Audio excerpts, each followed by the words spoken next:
Hello everyone, this is a commentary for Halo 3 ODST, a standalone expansion for Halo 3 released 2 years later on September 22, 2009. If you have not listened to the previous commentaries on Bungie's Halo campaigns, then I would strongly advise you to go back and listen to those now, as many of my talking points are based on those made in the previous games. Though ODST was not looked at in quite the same manner as the more robust Halo 3 and Halo Reach, we could certainly consider it quite substantial in our modern era of early access and minimum viable products. Halo 3 ODST shipped with a full campaign, with co-op up to 4 players, featured a new playable multiplayer co-op game type called Firefight, with a handful of maps that were based off of major set pieces from the campaign, and ODST also shipped with a second disc containing Halo 3's multiplayer, including all the new maps that shipped as downloadable content up to that point.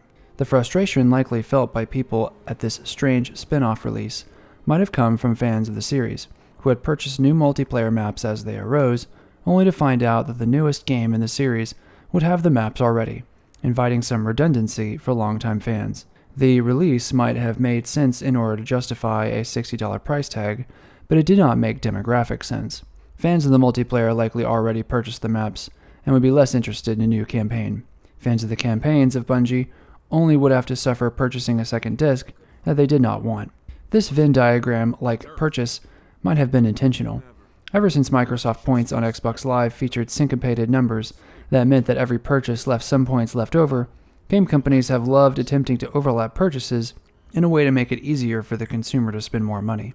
In this way, everyone may have eventually gotten what they wanted, but either far later or with less cash afterward than they care to admit.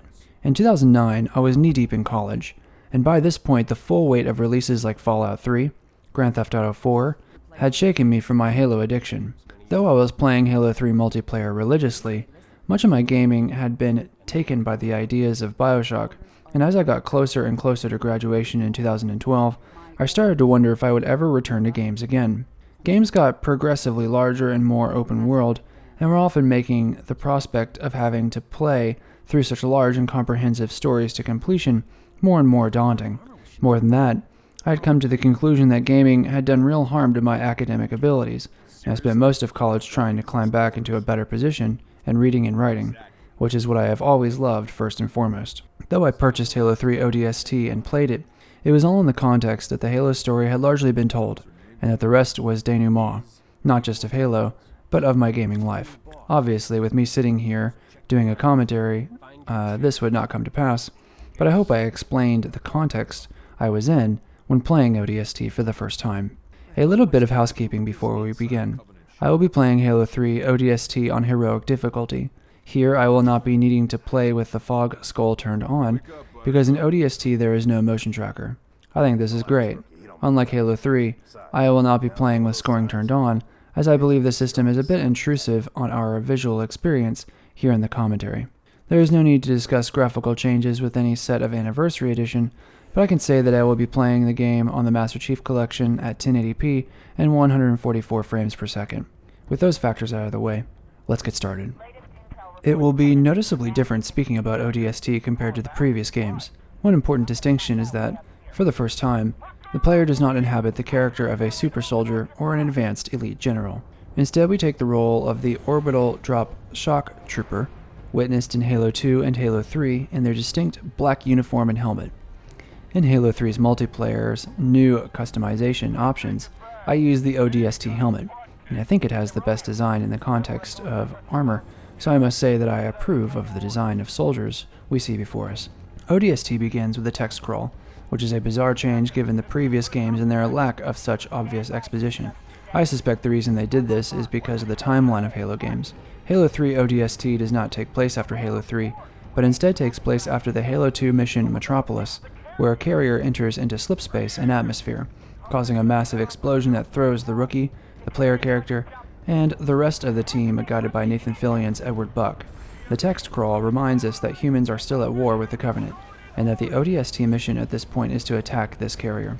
But we are barely into the drop when our newest addition to the team, Veronica Dare, mentions that we are heading exactly where the team needs to go, which implies that the rookie has been given new orders that the player has been made unaware of. The opening cinematic trades the roughness in faces compared to Halo 3 to roughness in animation. Thanks to the Canon Rinse podcast, I had heard that the animation of these cutscenes had been done largely by one person. Unfortunately, these scenes do not hold up for many reasons. The remark about Veronica's looks while she's standing right there strikes us in 2022 as an awkward statement. There is a quick introduction of the suppressed SMG and metaphor, as the rookie is handed one, and they are told that it pays to be the strong, silent type, which is the one thing I like. But the tone of this opening scene is quite bizarre, and Buck's anger towards his soldiers as he thrusts the sniper rifle into their hands does not feel natural. While the game excels at a somber tone in gameplay and visuals, the narrative acts as a kind of foil, and the two aspects of the game feel as though they were created in isolation and brought together later. Halo Reach would marry the two ideas far more closely, so we can consider this massive shift from Halo 3 to be a prototype to our final game in the series. The complicated drop is a great cutscene that helps to establish for fans of the series where we are in space and time. For new players, the idea of a complicated drop in a post-Band of Brothers world, a miniseries which follows a company of paratroopers during World War II, feels immediately intuitive. So even if a player does not understand the minutiae of the timeline of Halo, or does not understand Veronica's secret mission, a player can immediately bring themselves to the idea of survival against an army of occupation. Another distinct change, besides player character, that will make this commentary different is the presence of an open world with a dramatically new atmosphere. In the previous commentary on Halo 3, you might have heard me speak on the idea that Bungie had taken the Halo form as far as it could go given the weapons, enemies, and mechanics. Halo 3 strained every system, to the point where any attempt afterward would simply be a repeat of that bombastic game.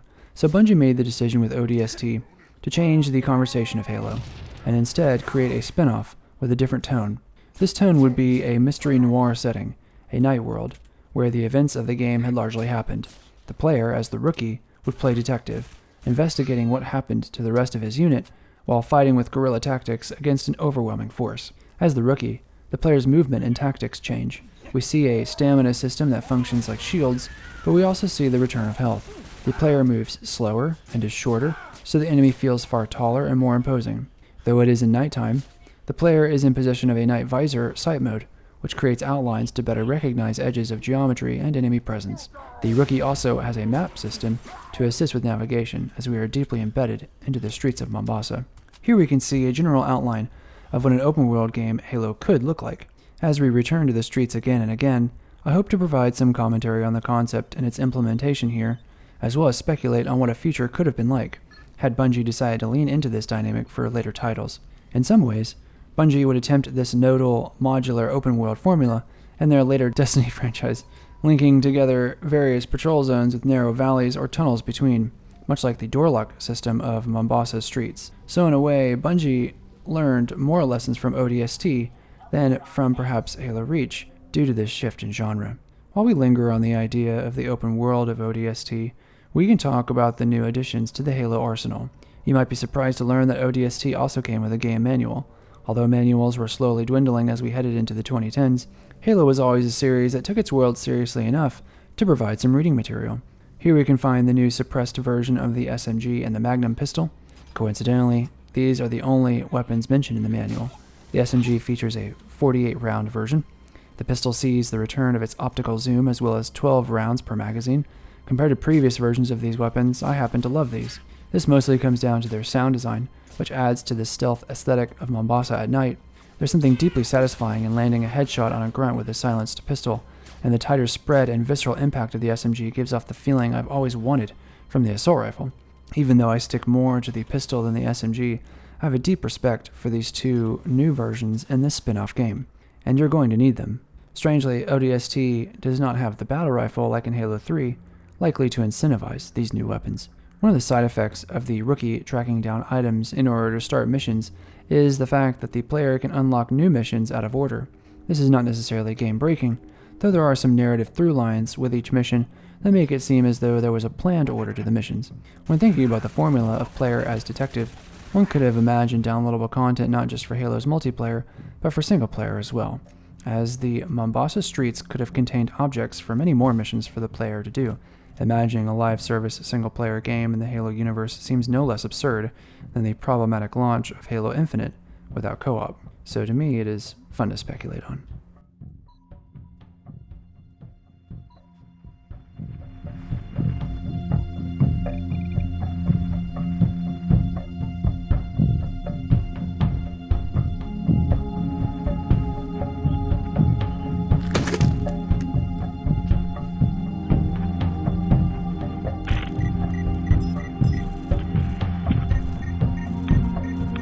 hell is her name, Gunny?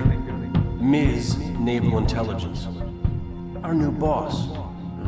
So check your mouths, find your chairs, and get set for a combat drop.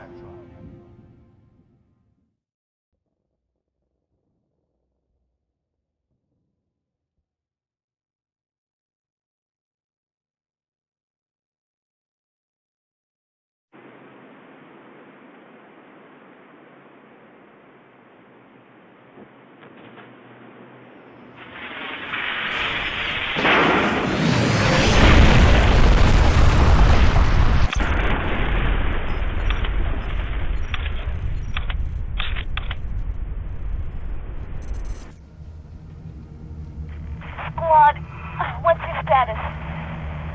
You still with me, Buck? Yeah. Give me a sec. I hit pretty hard. My hatch won't open. How about yours? Works great. Right. When you get done fooling around, I could use some help. Did I do something wrong? Because the only thing I regret about you and me, not knowing you were a spook when we first met. I would have been a lot less charming. That's what I missed most about you, Buck. Where your mouth was always a little faster than your brain. Look, don't start about my job. We both agreed to end it. That was years ago, Veronica. I'm a little fuzzy on the details. Must have met a lot of other saps since then. Why pick me for the safari? First, you're the best soldier I know, and second, you still don't remember that night? What you asked me in the morning? I remember not getting an answer. Say again, Buck. You're breaking up. I said stay put. I'm on my way. We missed our LZ. This grid is packed with Covenant. Be careful. I appreciate the concern. Upon recovering Dare's helmet embedded into a television screen, we are thrust into a flashback and take the role of Edward Buck for the first scripted mission. The goal of the mission is to find Veronica's crash site before the Covenant do. Buck and Veronica have the opportunity to provide vague details about their past, indicating a romantic affiliation, but it is interrupted by Covenant forces and phantoms. There will be less to talk about when it comes to new weapons and features. Though Halo ODST takes place in a time when brutes and elites were on the same side, we still fight only brutes in their Halo 3 form.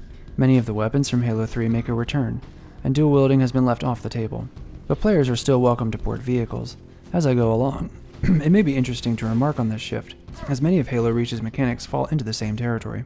Because of this, we can infer that Bungie either had some regrets about how these mechanics played out in the campaign, or tried their best to roleplay what fighting as an ODST or a Spartan 3 would mean for their weapons and abilities. Adding to this, the ODST soldier runs with a slight bob to each step, adding a sense of reminding the player that they have a body.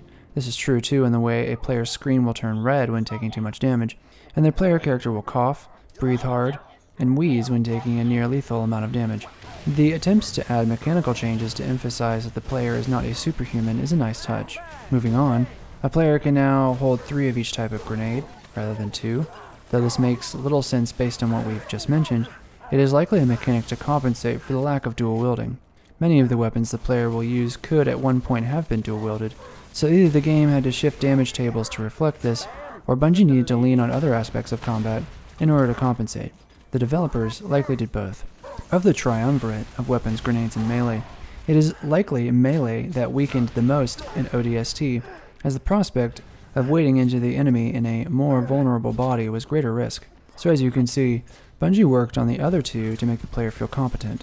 What may not be as competent is the throwing power and force of throwing grenades. It has a greater arc and less force, emphasizing perhaps a more close quarters incentive to fighting. Coupled with that, the player cannot jump nearly as high, and gravity seems to take over the player much faster, which makes the world feel much more imposing and taller as well. One of the benefits of the urban environments in ODST is in giving more control to Bungie about what the player will see. The game could then upload and offload assets far easier, as the height of the streets removed certain sightlines. In place of larger spaces, Bungie would work more with post-processing effects like the smoke and debris we see here, likely the after effects of the carrier's slip space explosion. Though Halo ODST changes quite a bit from Halo 3, What doesn't change is this high vantage point to start the mission. We see Covenant disembarking from a Phantom, but are given plenty of cover to avoid dealing with it, which is good, because our smallness and vulnerability in the face of these Phantoms feels higher than ever. One of the things we need to talk about concerns my central thesis about the reuse of assets. Throughout Halo, we have talked about reuse in more or less effective ways.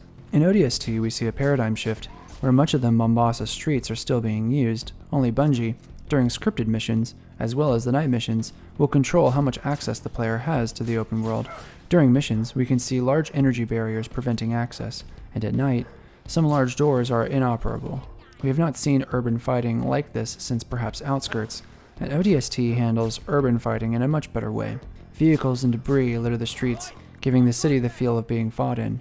Post-processing effects help to give off a feeling of being deeply embedded and at the end of our rope. In Outskirts and Metropolis, the city had architecture that was largely unused. Here in ODST, the streets have a new demand on them unlike Halo 2 in the form of 4-player co-op.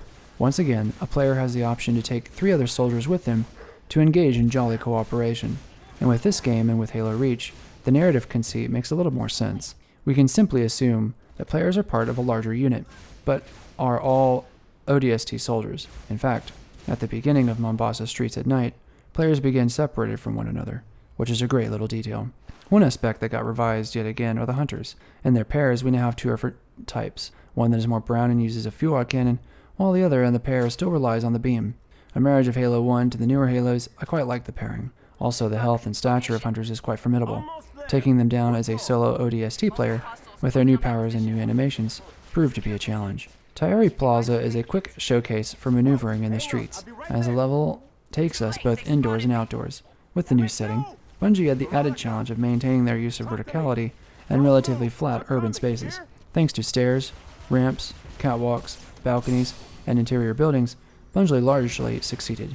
When looking at the missions for ODST as a whole on TierMaker.com, the community has placed them predominantly in the middle upper tiers of A and S, with one mission taking up the B tier.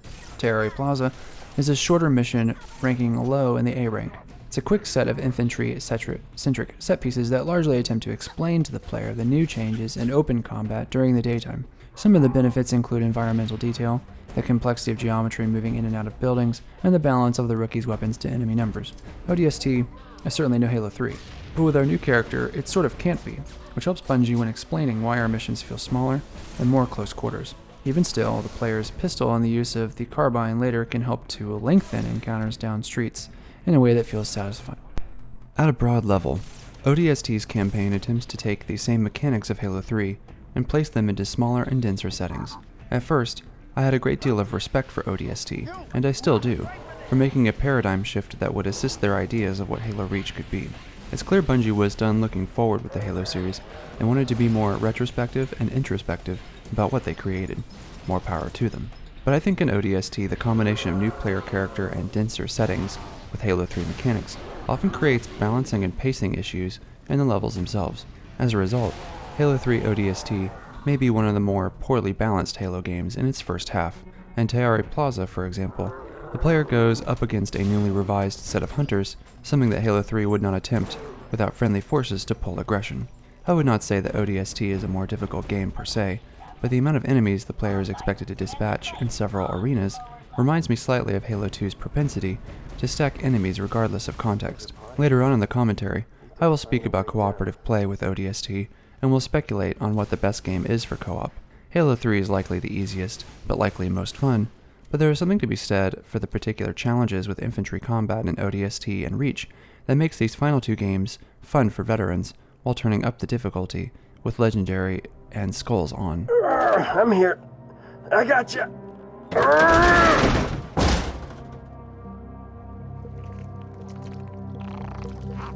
Oh, nuts. Whoa, whoa! Whoa!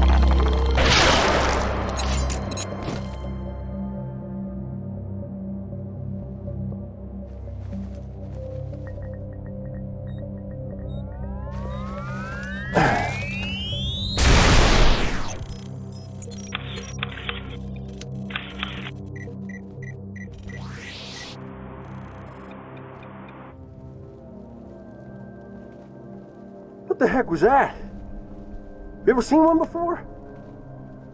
Hey, Romeo, you got your ears on? Oh, I get it. Permission to speak, smartass. No, I don't know what it was, but it was gonna grease your ass good. Just like it did the captain. Yeah, maybe. You're from Mickey, Dutch? Negative. The rookie. We need to get above this crap. Link with the B-net. One of our drones must have seen where they hit. So we're popping smoke in the lady's mission? She ever tell you what she wanted? No.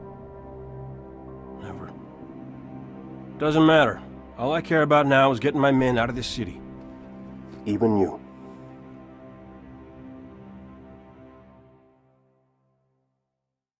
Once we come upon Dare's crashed pod, we see that she is gone, but her helmet has been attached to a new non-violent type, an engineer. Engineers are floating Covenant species that provide support to Covenant in the form of extra shielding, so a player is incentivized to take them down first in order to save ammunition. Later in this trip down the streets at night, you'll see brutes attach explosives to the engineers against their will. Engineers will become a narrative beat in the campaign, so we will see them again. We return to the rookie's perspective after having learned of Dare's helmet being launched from the engineer's secondary explosion, which is a great transition back from flashback to the present. In creating works of fiction, a writer is encouraged to provide some kind of totem or some key element like a camera angle or event to signal going in and out of a flashback, so as to keep the reader or viewer from being confused. This back and forth between the missions is one such excellent narrative design. I find Mombasa streets being in the A tier very surprising. As far as novelty, we have not seen anything like the open world since Halo 1. In my eyes, Bungie is trying to recapture that feeling of mystery and discovery in a new package. What is Veronica's mission? What happened to the rookie's unit? We do not know, and there is no Cortana, Sergeant Johnson, Miranda Keyes, or Lord Hood to tell us. As such, the Mombasa streets return us to that alienating feeling more than any of the Halo games. Because of that, I rate the mission far higher. I feel as though the mission transcends any sort of previous understanding as to what a mission is in the Halo series. If anything, Mombasa Streets is a hub world, and that is further explicated by the use of profoundly different music and atmosphere. In the Kane and Rin's podcast, they remarked on how, of all the music from the games in the series, the ODST game has the score that they could listen to without playing the game, as a standalone piece of music, and I happen to agree. I have always liked jazz and easy listening, due to my love affair with BioShock's nostalgia and Mad Men's time period, as well as the noir detective stories like we encounter in LA Confidential and LA Noire. So hearing a subdued piano from Marty O'Donnell and Michael Salvatore blended with some jazz saxophone is so stunning. The music that was made specifically for the night portions of Mombasa make this hub world special for its novelty not just in layout, but atmosphere. I wish I could speak with the same enthusiasm about the environmental storytelling. To be sure, the level of deep detail in the streets is a vast improvement, but there's hardly any angle or perspective on these. There are occasions where we can place ourselves as detectives and infer that a great battle took place, but we lack any sort of context for particular characters. Comparing this to BioShock makes ODST look empty. Games have often relied on placing their premise in a dystopic or post-apocalyptic setting for the purposes of emptying out the world of civilians, thus making the acts of programming them far easier. In BioShock, we get audio logs much like ODST, but unlike ODST, props, objects, and assets are placed in just such a way that the story we hear mimics the story we see. In Halo ODST, though a player can uncover audio logs that help to provide narrative and voiceover, the way we usually get story and exposition in the Halo series, it does not lend to any particular or articulate reveals in the same way. If anything, the audio logs feel as though they work against the alienating feeling of the world. In BioShock, the audio logs help to describe and ruminate on a world gone mad. Many of these characters further emphasize the psychological thriller genre that BioShock rests comfortably upon. Halo does not have that same idea to lean on. As screens went from CRTs to LCDs and LEDs, one problem that we find with ODST is in contrast. CRT televisions could push out the highest range of contrast, and even OLED televisions today find it difficult to catch up. Many projectors of both lower and higher quality still use digital light projection, DLP, with a large bulb that has to be replaced more often, and is based on technology from 1987 because of the abilities of contrast and color. What you find as you get older is that many expedient choices for the masses when it comes to televisual entertainment is that it usually provides a cheaper solution, but there are almost always trade-offs. Flat screens are smaller and easier to carry around, and higher resolutions are available, but there are other costs that have been unaccounted. Progress is not a straight line that slopes upward. This is true for the Halo series, but is also true for many aspects of life. Here in ODST, I finally feel as though I have gotten back some of that original feeling of light and dark while playing this on the MSI VS1080p FreeSync monitor, but I know that one day with a monitor promising HDR support, I will be wowed again. At home, as you watch this commentary, the compression of YouTube means that deeper black colors and shadows are the thing most problematic about streaming content across the internet, so I can only imagine what you must be experiencing. Link with the B-net. One of our drones must have seen where they hit.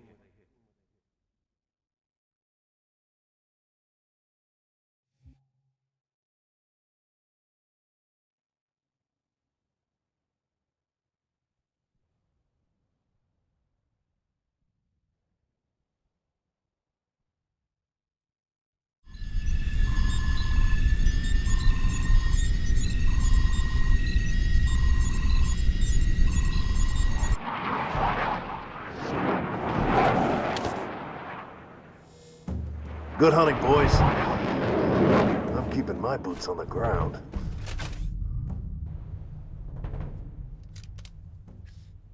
In our second mission, we take the role of Dutch, and begin in the daytime with a Spartan laser. Uplift Reserve is rated S by the community, and is the second highest mission in ODST behind Coastal Highway. Considering that this is a light vehicle section, featuring the Warthog, and is ranked higher than Savo Highway, that is a high expectation to meet. One interesting change to mention with the Warthog is in its lower point of view when firing the turret. Here the camera pulls in closer for a far more visceral experience. I tend to like cameras being closer or even in a vehicle. One difference I have not mentioned throughout the series is in the change of the passenger seat of the Warthog from first person in Halo 1 to third person for the rest of the series. If I had my way, I would make nearly every vehicle first person when being driven in or ridden in. In my mind, it adds to the immersion and helps to mediate the effectiveness of a vehicle to something that a veteran player must work at to achieve. Suddenly, map knowledge and vehicle behavior is heightened.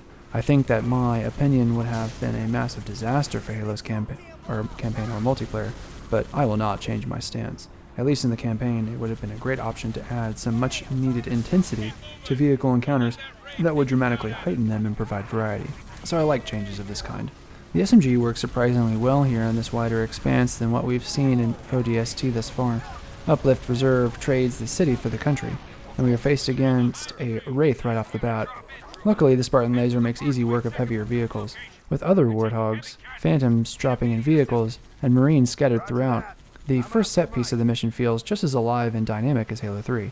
Yet again, Bungie provides a meaningful context for 4-player co-op that greatly assists single-player as well. The rock outcroppings provide a height advantage for the Spartan laser if a player decides to use them. We go through a tunnel and come out to another wide encounter against a Covenant checkpoint at the top of a hill. Here the player can expect to fight ghosts, choppers, and even banshees, but the area the player fights in is once again quite large. Compared to Savo Highway, the openness of these fights is quite impressive. If a player were to lose their Warthog in every other vehicle, we might imagine a boring walk to the next set piece. Still, I always prefer openness like this, especially in vehicle sections. At the back, along the concrete road, we can see shade turrets bearing down on the player.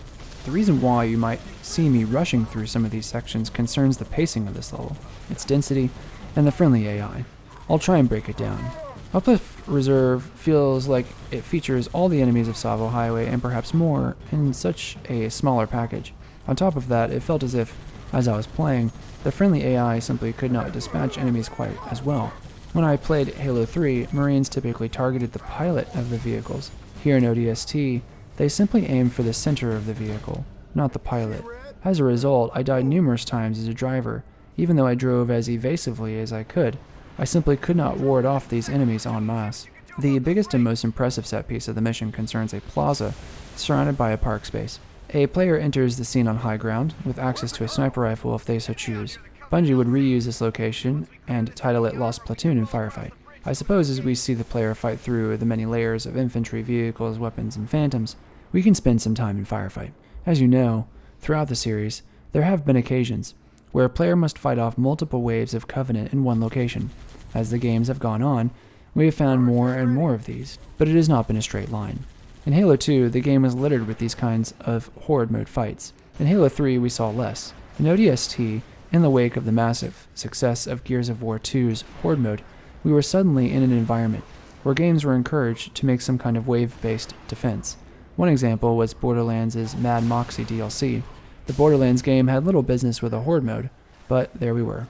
The reason for Gears of War 2's success with a Horde mode was likely due to its cover-based shooting. Fighting off enemies with friends in this context, with suppressive firing and maneuvering, was the best context for a game mode like this. In a sense, Halo was already placing moments like this into its campaign, so it makes sense to have a Horde mode.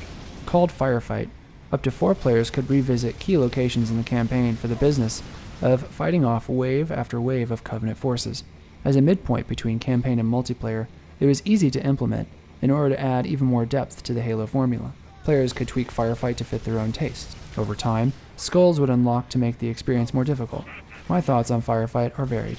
For one, with 4 people, it always made more sense either to fight in multiplayer as a team or to play the campaign, as it offered a wider variety of environments and enemies. Had Firefight allowed up to 8 players, and a leaderboard for teams, with perhaps an emphasis on score attack for quick outings, and suddenly Firefight could have been a competitive environment that would encourage players to go in again and again in order to perfect their teamwork, similar perhaps to raids in an MMO. But in 2009, the system was rather premature and underdeveloped. Second, Firefight never offered the context that the campaign did. Here you can see wraiths, shade turrets, ghosts and choppers, sometimes even banshees, and marines are scattered with the players in order to create a scene. Firefight never felt like a scene in the same way. As a result, Firefight was always more sterile. Third, I have always favored a Firefight defense mode that relied on numbers rather than health of enemies. Halo's combat form really suffers from adding skulls like Mythic and Thunderstorm and Tilt, and unless a team is willing to take on a challenge like Lasso for the campaign, having to pump rounds into bullet-spongy enemies never feels as good as fighting a larger number of enemies. Fourth, and finally, including Firefight had the retroactive consequence of making Halo ODST and Reach far more Firefight-like in presentation. This is especially true in Halo Reach, but we'll come to that. So overall, I find Firefight to be a pretty fun idea, but one that had unintended negative consequences for the series. After a long tunnel and bridge connection, the level keeps going and winding paths through the park. These feature shade turrets and more encampments. Next we see a large Covenant structure which looks like a grav lift to the Truth and Reconciliation ship way back in Halo 1. Once again we are confronted with Wraith tanks and other small vehicles. Finally, the player comes across the last section, which is extremely difficult for any player. We see roadblocks narrowing an already narrow stretch of land, with brutes carrying fuel rod cannons and even more Wraith tanks at the end. A player has 2 choices. The rookie can either stay back and work from a distance, or a player can commit and face the Wraiths in close quarters against their turrets. It's a lose-lose scenario, and quite taxing on even veteran players. In fact, the sheer amount of heavy enemies in this level is higher than even perhaps any Halo 3 mission. In Halo 3 we never encountered so many Wraiths, except perhaps, coincidentally, on Savo Highway. And in that mission, sometimes we had more room to maneuver. Luckily, in Uplift Reserve we have a Spartan laser, as well as greater Marine support, if they can make it to this point. The mission ends rather awkwardly, with a giant jump off of a cliff that can seem like a bad death, were it not for the cutscene which follows. On the whole, I find Uplift Reserve to be challenging and big. I don't appreciate the desaturated browns, beiges, and greens, but I do like these larger and expansive vehicle sections, as long as the player is not being bottlenecked like our last encounter. I still think Savo Highway beats this mission out by quite a large margin, due to the design, the color, the balanced encounters, and the progression of the fights. Dutch's mission ends humorously with slapstick explosions from both the vehicle that they ride in on and the either longsword or seraph fighter which makes up the optical device we find on the ground. Once again, the juxtaposition between tones is something I have always disliked in modern fiction, so I am going to condemn this.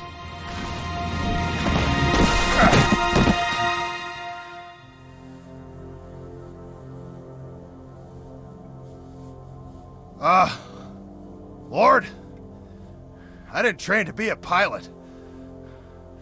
Tell me I don't have any more flying to do today.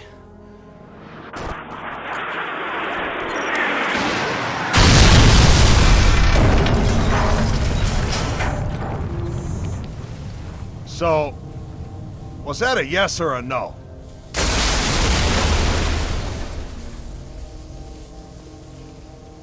Amen.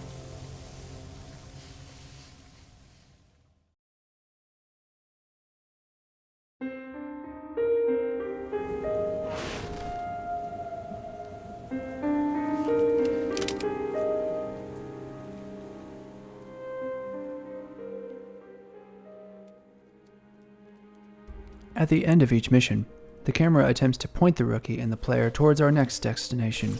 We have an environmental effect of rain coming in, though we do not see its effect on the ground. Reflections in video game graphics do not start to surface in most games until the Xbox One and PlayStation 4 era. We are just now in 2022 trying to get ray tracing into more streamlined titles. At the moment of this commentary, ray tracing is not incentivized among even our AAA titles, as the performance tax on games is still too high to justify its use. Though it makes the prospect of real-time lighting and shadows far easier for games to implement, technology has not quite arrived. Rare instances of games like Control by Remedy Games, or perhaps Cyberpunk 2077, make the concept of ray tracing still promising. But at this moment in time, ray tracing is looked forward to more in its implementation in classic titles as an easy way to remaster them, whether this is done by hand or with an AI-inspired solution like NVIDIA Remix, and we have an era of remakes that our current personal computers can actually run at an acceptable frame rate. In the past, I have wondered about the power of the first Halo with ray tracing, given its excellent use of color, but also its darker scenes. Obviously, given these 2 points, we can imagine ODST to greatly benefit from a ray-traced option.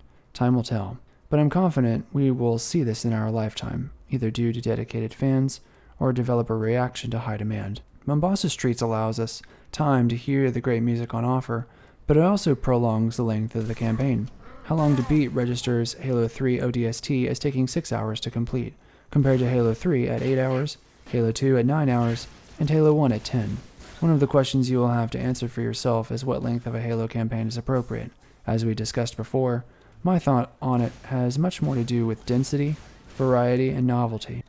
Halo 2's campaign felt much longer in a negative sense, while Halo 3 felt dense and engaging. Halo 1 at times stretches its levels, but it is always in the service of mystery and exploration, which is nice to go back to. If a player is ever lost, they are welcome to use the map feature, but a player can also press a button to have an objective marker appear to highlight what major door to unlock next. Along with that, players can see a compass at the top of their heads-up display. This is a nice touch, but ODST is not so expansive as to require this compass. A diegetic map console similar to a Pip-Boy from Fallout or the analog map in Far Cry 2 would have been a nicer way to maneuver, had I my way. Any chance I can get for a more analog interaction with the world, and any chance to remove HUD elements, I would prefer to do that. We have some time, so we had better discuss the changes in Covenant, or rather, the changes as a result of a smaller player character. Coming up against Hunters, ODSTs are about half the size, so Hunters as a result tower over the player, even hunched down. As such, overpowered as the player is, we can finally see how our second strategy, that of rushing through or running away, can serve as a viable strategy that makes sense given the premise of the game. In the previous games, this made less sense, and did not feel intended by the way Bungie designed the levels. But here, against harder odds in an open world, the chance to run away becomes desirable. Our next mission takes us to the rooftop of a building, which means we must enter a building's interior and climb up the steps. Along the way, we can see strange markings and dead Marines and Covenant everywhere. At the top, we can see a Gauss turret, removed from a Warthog and plopped here by developers, I would assume. Where's the rest of your team, Trooper? Scattered, dead, I don't know. That's too bad. We're gonna need all the men we can get.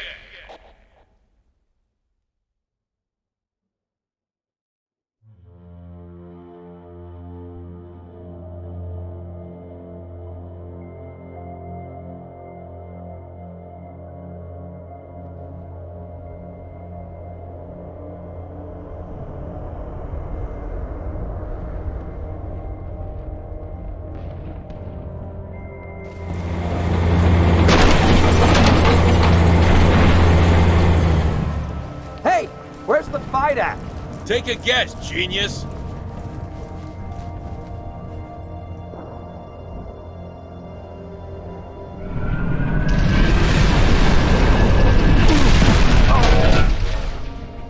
Son of a gun! Wanna live? Get your ass out of the street! Wait for me! Our next mission is another vehicle-heavy one in the perspective of Mickey, contrasting Uplift Reserve, and we have a dense, urban environment filled with Marines and a Scorpion tank. Strangely, a player is given the option not only to drive the Scorpion tank, but to ride along. I suppose this is due to the opportunity to have 4-player co-op, but no player in their right mind would be willing to place themselves on death's doorstep. Kizingo Boulevard is a high A-tier mission by the community that I think is awkward but frenetic. With our tank section of the campaign, and with 2 tanks available for 4 players, we can effectively make a convoy through the city, something not seen quite like this before. But as anyone who understands military strategy can attest to, moving tanks through an urban environment is quite risky. Here in Kizingo, we're going to encounter enemies everywhere. Slow and steady wins the race, as a player must cover every corner before committing on high difficulties. Throughout the next sections, ghosts maneuver on the streets, and enemies are holed up in buildings and catwalks. On a controller, shifting between low and high targets with a tank can be frustrating. On mouse and keyboard, the situation is less so. The next set piece has phantoms dropping enemies right in front of the player, and we'll encounter emplacements to the right. In co-op, though we do not see the expansiveness of Halo 3 or the fidelity of Halo Reach, ODST still gives us some great environments for players. We might imagine one player in a tank with multiple players on foot, providing infantry cover while the Scorpion focuses on enemy armor. After clearing out the circular plaza, the next encounter will feature Banshees running low strafing missions below the tops of buildings. Here we can see a Gauss turret, and we are told to rescue Dutch, our character, from Uplift Reserve. Here we fight at the location Rookie happens to be in the present time. The reuse of these so close to each other is made more palatable for a couple of reasons. First, the context is so starkly different between a night stealth mission and a daytime tank one. Wraiths and enemies are packed into these urban settings. Though I think the look of the streets has some repetition along the walls, I am impressed, to this day, with the differing layouts of each major city block.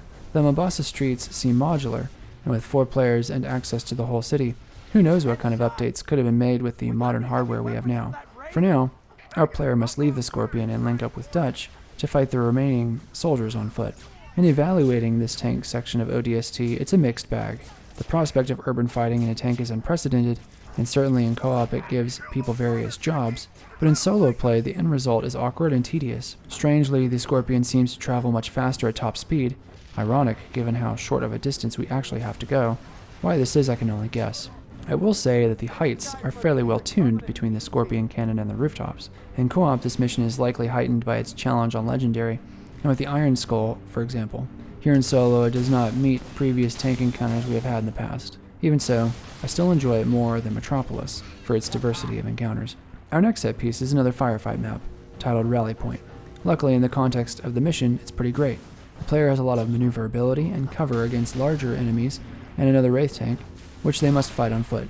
There's not too much to say about it in particular that we have not covered before, so after this we leave the 2 at the entrance to the Office of Naval Intelligence, a clandestine unit similar perhaps to CIA in the United States.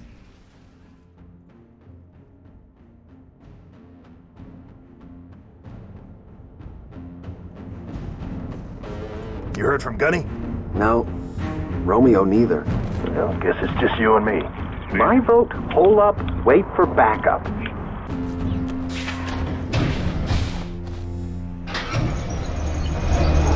Thank God! Does one of you know how to use explosives?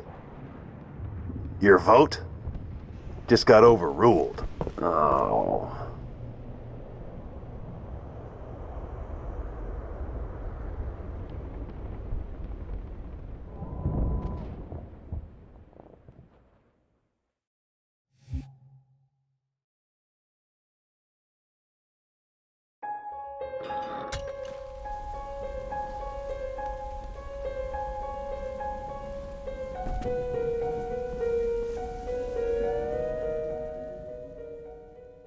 In our 4th outing with the Rookie, perhaps by this point you can even hear a theremin as one of the instruments used in the suite for the score, which is impressive.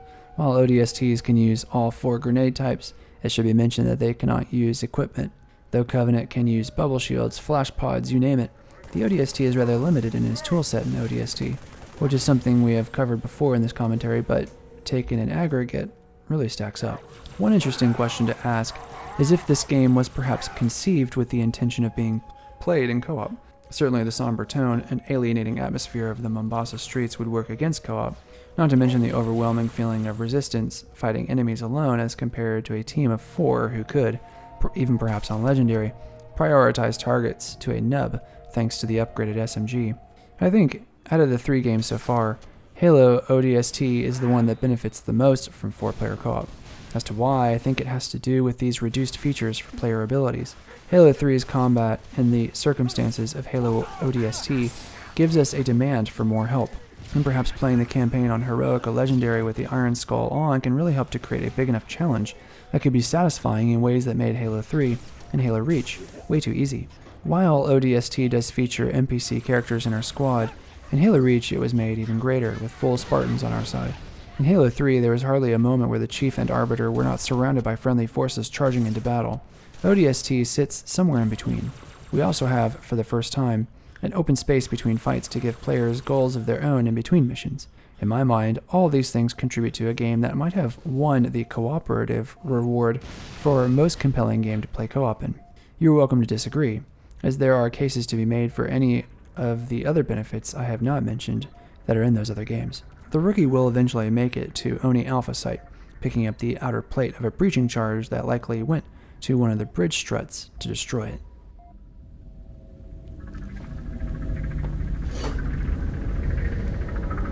Stand by to discuss this objective. On my mark. We're way off course. We're heading exactly where I need to go.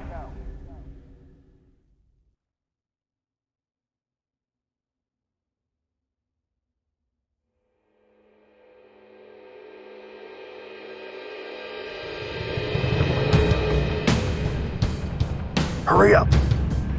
Look, you want to do this? Be my guest.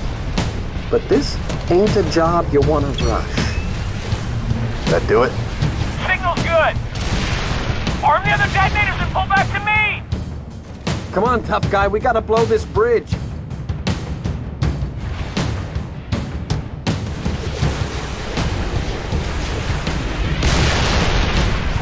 Dutch, arm the other charges. What about those raids? Forget about them, we got explosives to set. We reunite with Dutch and Mickey to find ourselves protecting the Oni site by destroying bridges. Throughout military history, bridges have served as vital points in moving men, materials, and armor. Destroying them effectively cuts off enemy forces for the time being. Here in the Halo universe, when we consider the ubiquity of phantoms, the case for explosives is not as convincing. We have thankfully not spent so much time talking about the story, and that's a good thing. For ODST, the premise of reuniting with our unit has been just enough story to keep us going along. Similar to the simplicity of Halo 1, it allows a player to fill in the blanks. In Halo Reach, it was clear that Bungie was unsure what to do with Noble Team until the prospect of transporting Cortana to Captain Keyes was brought to the fore. The same holds true for ODST, if you think about it. And if you really think about it, this has been repeated throughout the series. In Halo 2, the Chief spends most of his time chasing down the Prophets. Compare this to Halo 1, where the Chief is recovering Marines, rescuing Captain Keyes, finding the map to Halo, the control room to Halo, discovering the Flood, discovering the truth about Halo, and then destroying Halo. In Halo 3, the player again pursues a Prophet, and then lights a ring. When speaking about the Halo series, it may be beneficial to describe the difference between plot and story. A plot is a series of events along a timeline, while a story is a more cohesive account of why those plot points occurred. The story is the glue that holds it together. By now in ODST, I hope you can see that the story means far less than plot, as the plot gives us the circumstances for the set pieces that we find. In ODST, we have the simplest one yet. Placed in the world of Halo, fighting and recovering soldiers is intuitively understandable. In other games, like the Uncharted series, having the main character fight so many people introduces ludonarrative dissonance, where the player may be the hero of the story, but is also a monster for their genocidal violence against the world. In Halo, despite what we know about the story and where it leads to, with the eventual peace between humans and Covenant, here at this moment, the plot is embedded in scenarios that makes it acceptable and enjoyable. Killing aliens is fun, let's not forget that. But these plot points will reach absurdity in Reach, so I wanted to touch base on this difference between plot and story, not only so you could see it here in ODST and be foreshadowed of it in our future talk, but also so you could see its effect in Halo 3 and Halo 2. Luckily, our crown jewel of Halo 1 manages to escape this critique. I find myself speaking extemporaneously about Halo ODST because I think Oni Alpha Site makes for a very poor mission. As a set piece, the level features not one but two firefight locations. After blowing up the bridge, we face the long-winded security zone map. here presented with yet more wraiths and phantoms on approach. Like I said before, here we are given almost the exact same geometry, only in the context of a wider mission, so I think it stands to reason that this set piece in the campaign is much better than in Firefight, unless the 4 players have the masochistic desire to set their own goals and achieve them elsewhere. I admit that this sounds like quite a lot of fun in its challenge, and if I had friends, or if I had family more capable of challenges like this, I would see it being something interesting and engaging. But the closer we get to the conclusion of ODST, like the other games, the more we seem to run out of gas in the plot, which creates gaps in set pieces that invites the possibility for tedium. Like I've said before, all the Halo games at one point or another feature a moment where players have to wait and fight off waves of enemies. In some cases, it is only for a few turns. In other cases, like Halo 2's Outskirts, it can last forever. As we watch this gameplay, my question to you is, what are the circumstances where this style of combat is not only allowed but recommended? One case that I think it does well throughout the games is in the escort mission. Of course, I do understand the breaking of immersion by having an escort mission with an invincible subject, and in previous circumstances I have leveraged these moments to cheese them and get ahead, like the case with the Scarab in Halo 2.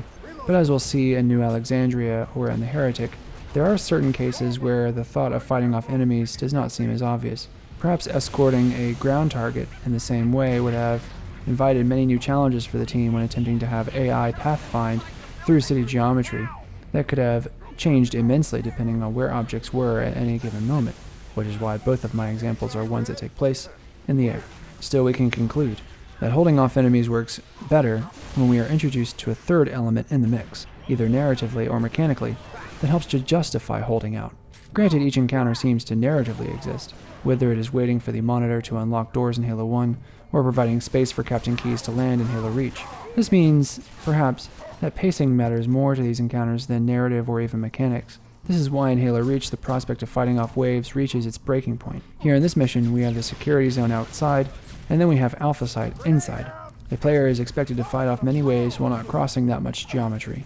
Compare that to the previous 2 missions, which gave us a much better arc and flow to the missions as a whole, with more movement.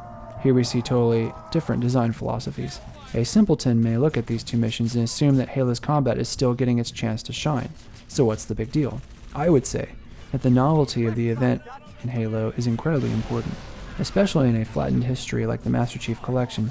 There's no longer any reason to only play the latest Bungie-made Halo game, which happens to be Halo Reach. Each game offered, at a bare minimum, a couple of novel missions and mechanics. Outside, in the security zone, we have a little of what we saw with Crow's Nest in the hangar, but widened to include vehicles.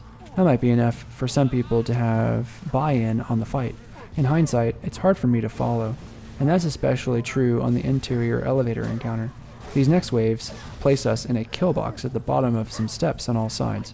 Covenant forces can come in from any direction, harkening us back to that moment in Truth and Reconciliation, one of the more difficult and stressful scenarios of that campaign. In my mind, this is simply not a good set piece, and is exacerbated by the wave defense firefight. So still another thing to keep in mind is the idea that a scenario of this type must provide breadth for the player to interact with the enemy in as many different roles as possible. People like firefight maps with vehicles, I expect, because of this diversity. While a couple of players can bunker up in spawn points or places higher up, others can ride out to meet the enemy in warthogs or ghosts. Of course, none of these can be dominant strategies, or else the game can go on indefinitely without any sort of challenge. So the task of the designer is to create a contingent scenario that works for some encounters, but certainly not all.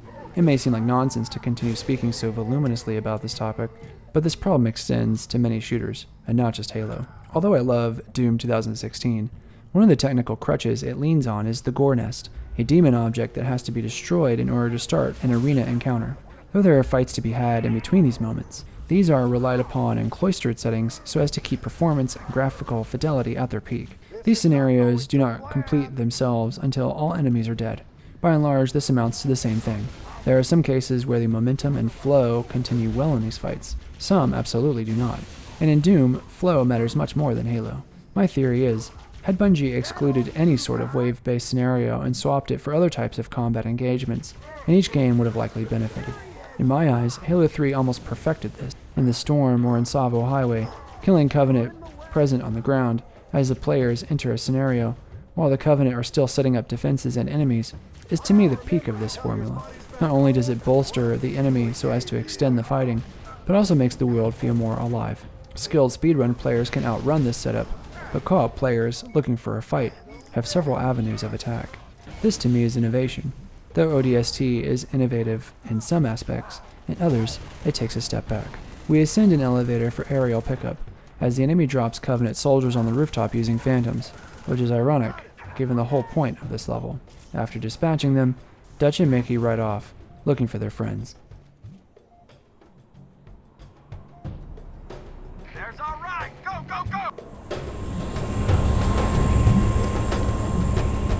Hey, you fellas know a gunnery Sergeant Buck? Sure do. Patching him through. Glad you boys are safe and sound. Well, likewise, Gunny. You need a pickup? As long as you're offering. We're in the police HQ. Can you take us there? Affirmative. All right. You up top. What?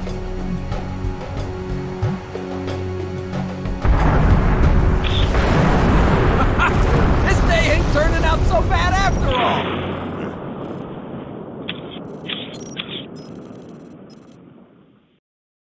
The next trek through Mombasa streets is one of the longest yet, so I thought it would be a good time to mention some topics that have not yet been discussed. One of those is the charged plasma pistol. Over time, the utility of the charged shot has risen because of its greater speed in order to compensate for the faster speed of the enemy. But one aspect I did not mention was that holding a charged shot now drains its battery. This is a nice way to keep players from holding the shot indefinitely, in both single player and multiplayer, until their next opportunity to use it. Speaking of weapons, I never used the Brute Mauler in Halo 3, so I did not talk about it. The Mauler in dual wielding is a devastating close-range shotgun that also seems to do moderately well against the Flood. In my eyes, it veers a little too close to the shotgun, but luckily these weapons are kept far enough apart in the campaign that they do not overlap too much in scenarios. I also did not talk about the Brute Spiker, which is the sort of weapon that could have been a great upgrade from the plasma rifle, what the plasma rifle should have been all this time, but instead features cool projectiles that latch onto enemy bodies, and little else. It has a blade for a melee attack, but ultimately it has a strange time standing out compared to the arsenal we've seen before. Compared to the original game, sound design has seen some obvious improvements. Sounds of ghosts exploding, or of explosions in general, outpace Halo 1's crunchy grenade sounds. Determining what is what when it comes to sounds going off has been great throughout the series. Over large distances, the ambient sounds of rifles, explosions, and shouting will diminish, giving the soundscape a great sense of depth. Listening especially to the Gatling gun on the Warthog during our theater excursion in Savo Highway makes you hear the distant rattling of the shots rather well, so it is nice to be reminded that certain improvements have been made behind the scenes.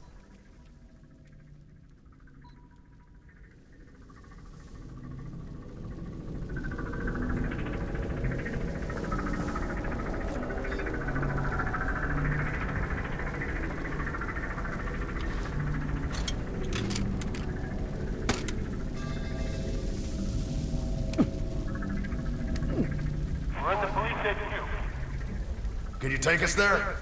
Affirmative. All right. You up top.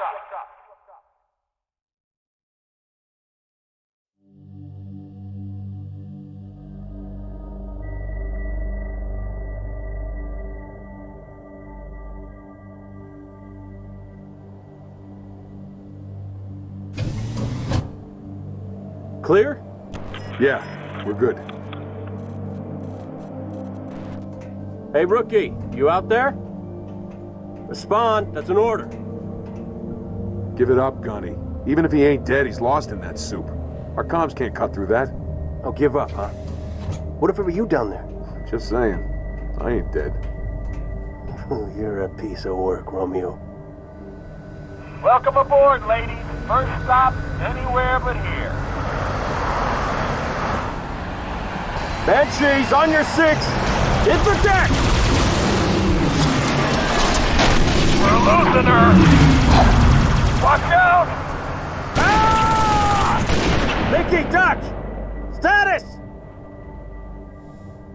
Alive or We're dead? back with Buck We're and pulling Romeo, them out. this time at a police You hear me? headquarters, where we fight along rooftops. Make There's some not noise. really much to say Get about back. New Mombasa headquarters, per se. We have encountered aspects of this level in every other level, and if we were creating a top list, the level would be somewhere in the middle. And yet the community places this as the third highest mission in the game, in the S tier category.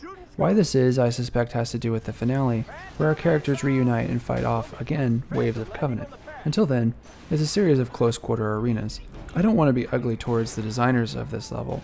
I think they did a great job addressing verticality and fighting arenas in such a small space. I think in co-op, some of the bottlenecks with doors between these arenas could get a little crowded, but we certainly get our chance for the player to pick off enemies with a sniper rifle and plenty of different opportunities. This to me seems like the culmination of what Cairo Station could have been, had it been given the opportunity. Similar to that level, we have a large installation with a view out into space. The larger set piece in Cairo felt cool, but also unwieldy, as the level designers did not know what to do with the height of the elevator section or the length of the space sections, and so resorted to creating awkward and unbalanced scenes. Here, luckily, the spaces and the enemies in them feel far more deliberate. I think one of the downsides in this design is that they begin to take on a certain familiar feeling. We have not necessarily talked about these diminishing returns, but as we've gone on throughout the games, many of the rougher features of the design have been smoothed out. Here in ODST, sometimes they creep up again, and I'll talk about that at the end when I evaluate the game as a whole. But by ODST, we can expect a certain combination of units, whether they be grunts or jackals. We can expect a certain amount of brutes, perhaps an expert brute wielding a gravity hammer, a fuel rod cannon, or a plasma turret. And then in the distance, we can look for jackal snipers, or jackals with carbines. In other occasions, we see combinations of enemies like hunters or drones, and these are a supporting cast that help to mix up the formula.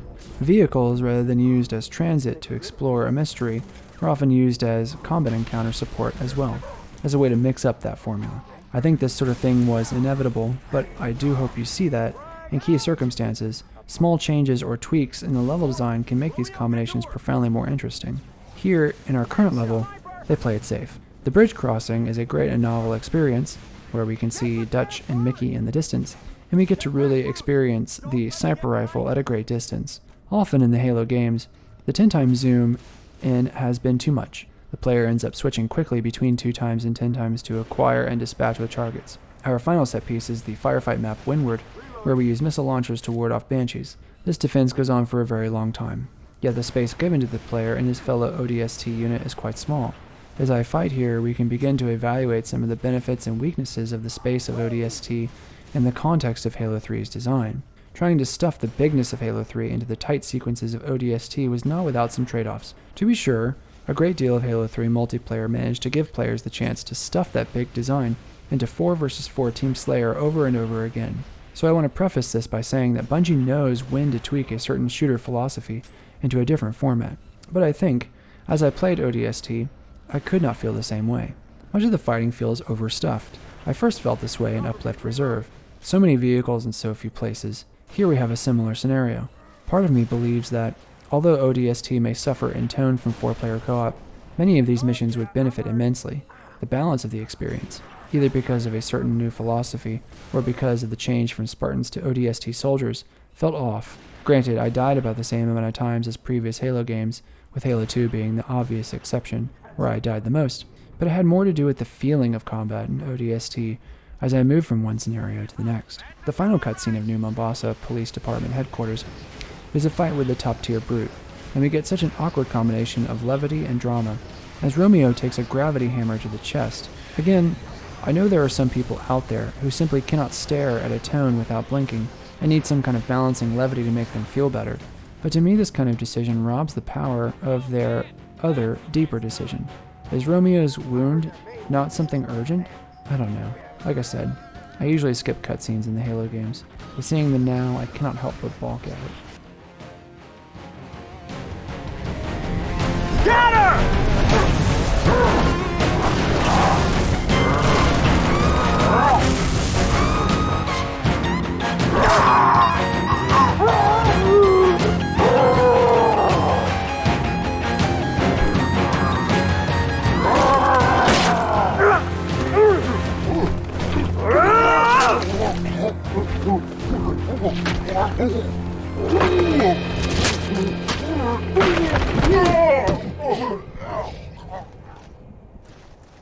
Get this thing off of me!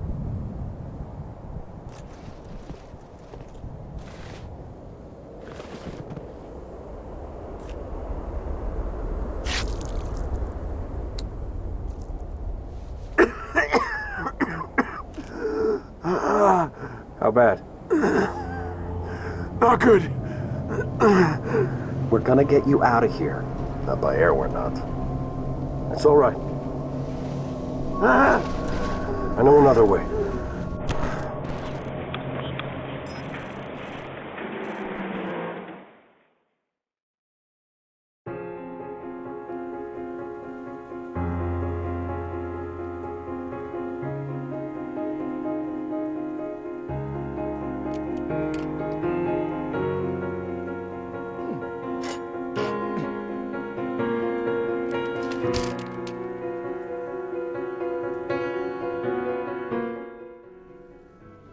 One thing I have not mentioned is the superintendent signposting the player as best they can. By using car alarms and literal signs along buildings, the game attempts to direct the player left or right to the next destination. I think it's cool to notice this now, but I cannot really be sure if I noticed it in my first playthrough way back in 2009. Either I wasn't as observant, or the game did not stick itself out in front of me enough. In some cases, looking for these objects to start missions can be difficult, even with the aid of the visor system. A sniper rifle suspended along cables in the sky, or a foam canister on the ground, are both smaller objects that players may walk past without even noticing. Besides some weapon caches, Easter eggs, and audio logs, there is very little to direct the player around the Mombasa streets. We have the tone and atmosphere, but with the power of hindsight, we can say that this is a very bare-bones hub world. I am a big fan of controversial uses of time, say, in games like Dead Rising, so part of me wishes that, in these in-between moments, there would be certain events that occurred only here and in no other moment, and the community would slowly learn of these and be rewarded in some way for doing so. Whether it was achievements or unlockables or whatever, imagining performing these for some cosmetic piece would have been a nice badge of honor for players.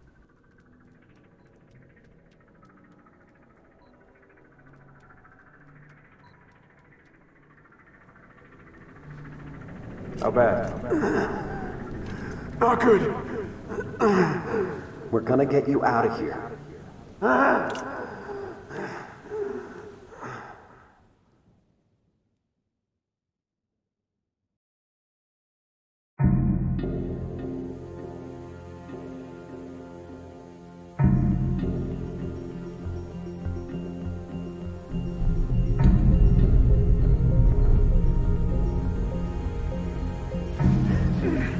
We're almost there. Put me down. Put me down for a second. Dutch, medkit.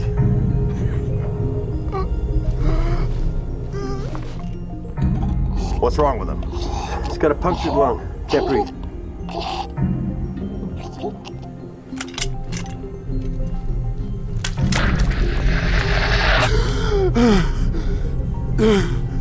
Better?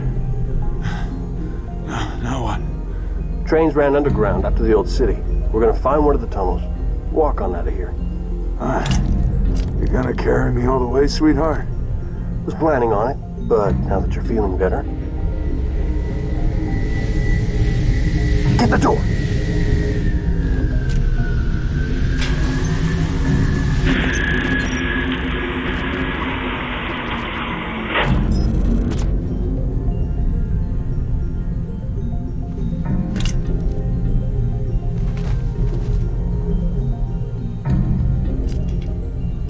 Gunny, you're gonna want to see this.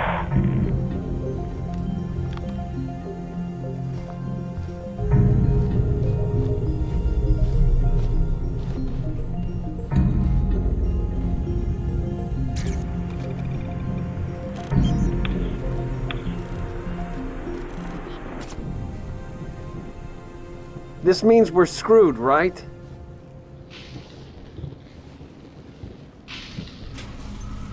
Not yet.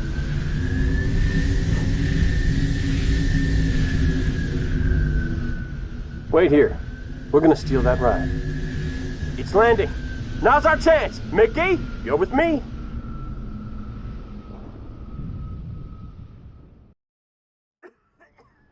The plan for the boys is to get out of the city. In Kikawani Station, that turns into an aerial mission underground. The ODSTs manage to get a hold of a Phantom, and together they fight their way through several checkpoints. This level repeats to a certain extent the Heretic escort mission from Halo 2, only this time the space is dramatically different. The player begins from the train station and must eventually pick up a Banshee, and then it is through tunnels, out into the city proper, back into the tunnels, back and forth from being on foot to unlock doors, to, in the Banshee, fighting off other aircraft, anti-air defenses, and eventually even a Scarab, until eventually the crew makes it out. Individually, we have seen these encounters before, with the Scarab fight being another one we attack by air, like in the level The Covenant. There are these new Covenant structures that we destroy as we go along, which provide a nice explosion to contrast the darkness. I think when taken as a whole, Kikowani is a pretty great aerial encounter that just so happens to be bookended by two even better ones in Halo 3 and Halo Reach, so in a relative way it is deflating. Yet when viewed in isolation, there's novelty and fun to be had, so I enjoyed my time with it. By now you may have noticed that I am obsessed towards missions with large spaces and verticality. Kikowani does both of these things pretty okay. Using vehicles, it returns the Halo 3 arsenal to its final stage, to its big stage, rather than being cooped up in the city.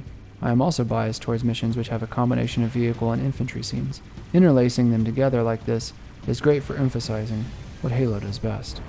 While we watch some of Kikowani Station, now would be a good time to mention technical problems throughout my commentaries on the Master Chief Collection. We have spoken about possible AI problems in the first two Halo games, while here in Kikowani I had to restart the level entirely due to a glitch where my fellow ODST soldiers were in the Phantom, but they would not trigger my order to unlock the next gate. Instead, they stood there. After restarting the checkpoint, I eventually restarted the level. Earlier in my playthroughs, my computer would hard crash, but I realized I needed a BIOS update, so that was on me. I think that even as we round the corner into 2023, the sheer scale of Halo data here is something that would always be a little unwieldy. I'm grateful that it works as well as it is. That said, I do feel as though eventually, if a team were to update these games enough, the glue that holds the games together would fly apart. I think given these circumstances, if I was going to be truly academic about the topic, I would have gone back to an original Xbox and Xbox 360 and used a capture card. That way I could repeat the conditions under which the game was released. So I must say that, as a disclaimer, the expedience and convenience of the Master Chief Collection overwhelmed my better judgment. If I were to critique my commentaries, I suppose I would start there. As we are wrapping up the ODST game, one subject I want to touch on is in evaluating the narrative context of the game. As you know, my favorite of the series is the original Halo Combat Evolved. It is less the story that keeps me engaged, and more the context of playing on an unknown world, where the objectives are intuitive and makes the player feel important in the story. The gameplay and mechanics reify that notion. In ODST, the rookie character only becomes important much later in the game, and spends his time observing flashbacks. I spoke earlier about how effective they were in transitioning between flashback and the present time, but one weakness of flashback is that it is exactly that. It is not in the present. More often than not, when a player or reader or viewer spends his or her time embedded in the past, it robs the narrative of momentum or potential. Kurt Vonnegut has said to start a story as close to the end as possible, and I think this is in an attempt to prevent these sorts of ruminations that can rob a story of its stakes. Coupled with how the player inhabits several characters, and you can see how the narrative context and conceit of the first game is splintered into several disparate parts. This is something that Halo Reach will sort of fix, yet the problem of narrative context remains in that game. I think I stand alone in this evaluation. Many people seem to love ODST for its narrative, so I think I am underestimating these changes in narrative and mood. I think one thing I am willing to stand behind, however, is the contradictory changes in tone between the rookie's story and everyone else's. Especially as we get to the end of the ODST campaign, the banter and romance between Buck and Dare is cringe-inducing. Yes, it carries with it the action-adventure we have seen in previous games, and Dare is a sort of femme fatale that I suppose you have to have in a noir story, but it clashes heavily with the established tones we have seen so far. What we have is a competition, not between Buck and Dare, but between Buck and the rookie, as they are both vying for the player's approval. Keep in mind that, in the larger context of the Halo universe, these ODST soldiers are not providing much. Sure, they give some information about the Covenant taking up a Forerunner ship on Earth, but it doesn't take a genius to see that the Covenant are digging, given the massive area of the site. ODST may provide a transition between Halo 2 and 3, but the Chief's re-entry onto Earth already did that. So we have a tangential story.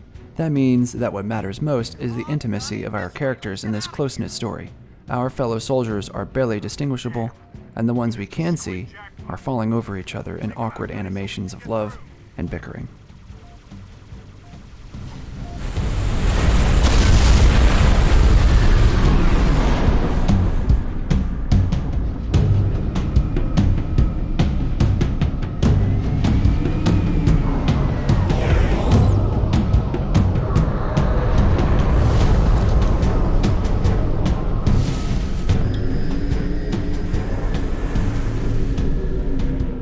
Keep her steady, Mickey. You doing okay? Just glad we didn't go with your first plan. Look at those tunnels. Ones that aren't flooded are probably packed with buggers. Hell, I wouldn't go down there even if you ordered me to. Come on, Veronica. What could be more important than that carrier? My orders. And Buck, call me Captain. Mickey, turn around. Find a safe place to set us down. What? Why? I lost something. Now I know where to find her.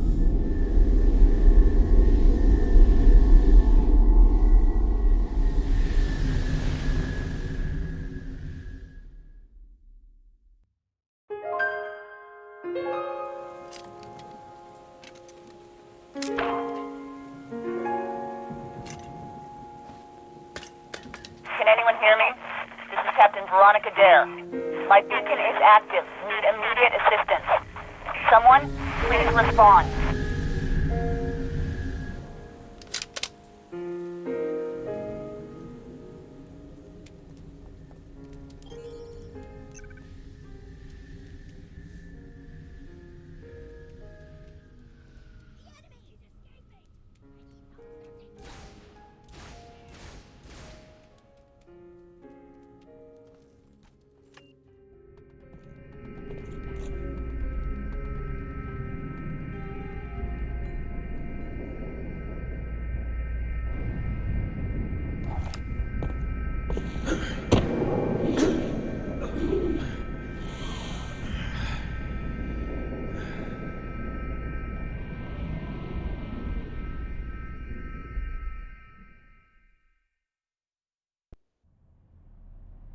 They've got me cornered.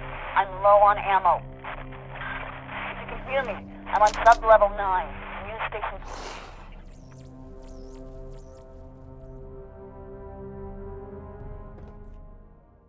Out of all the ODST missions, Data Hive is ranked lowest in the B tier. At this point in the Halo series, we can begin to see some similarities in missions and why they are ranked lower rather than higher by the community. Data Hive is an infantry-centric mission that features plenty of repeated rooms, compared to the other levels with a narrower linear design, and Data Hive feels like one of the tightest. It combines the dropping down of floors of something like Sacred Icon. It has no qualms over repeating assets verbatim. But one thing I do like is the change in color and lighting as you descend. There are some nice fog elements as well, so at least, compared to the library, we get a visual sense of progression.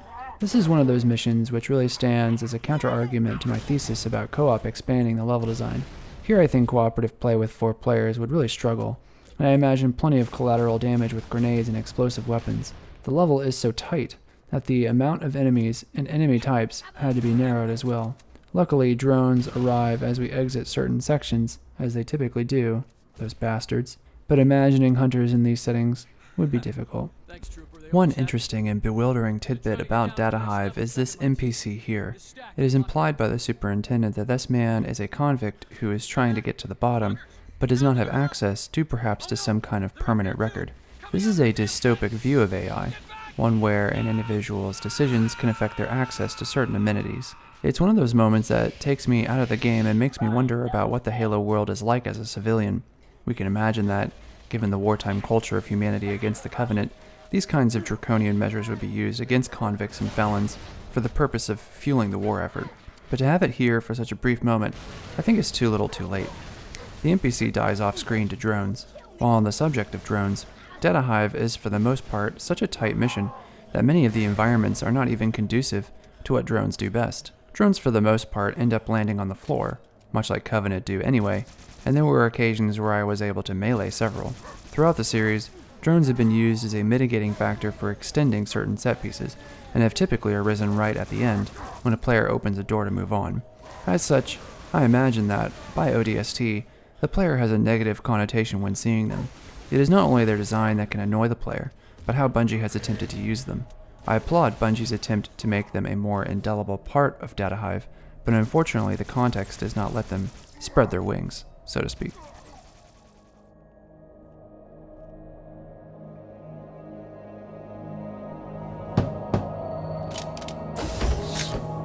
It's you.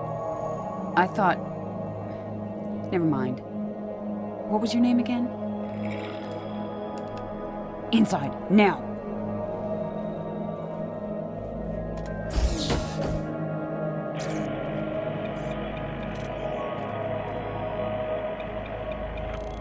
This way, and stay quiet. Some idiots blew the building at the top of the shaft. Woke the whole hive. Down there, that's the superintendent, the AI that runs every system in the city. My mission, our mission, is to secure the superintendent's data. Problem is, there's only one way in from here, right through the hive.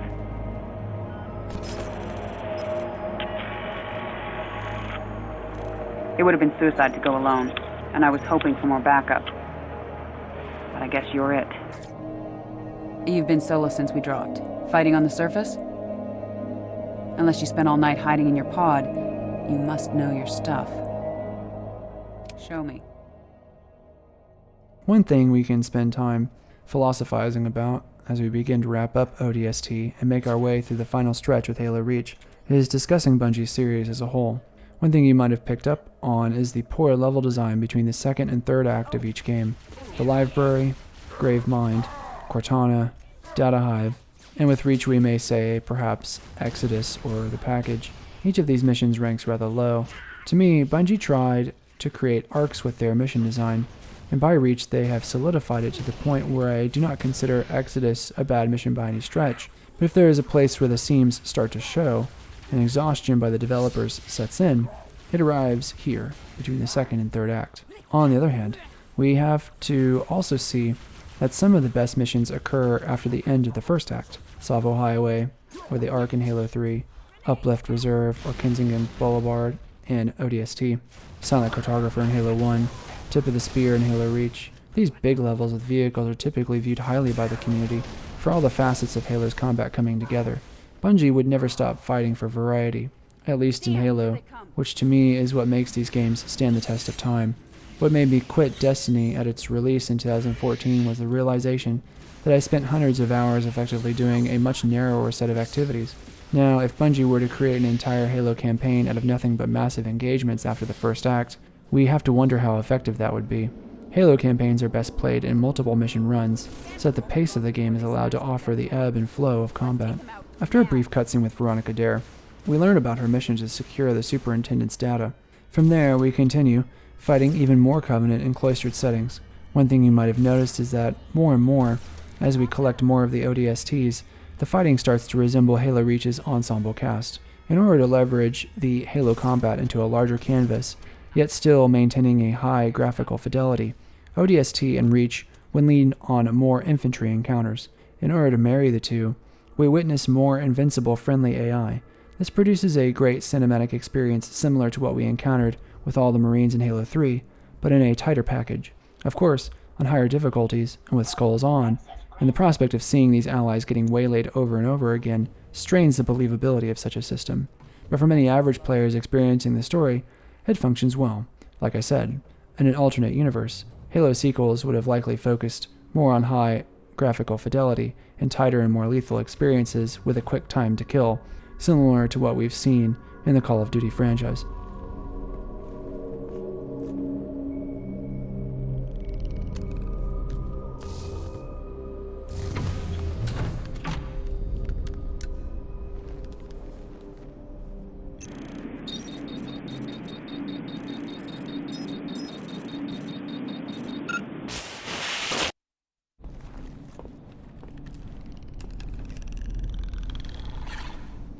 Don't shoot!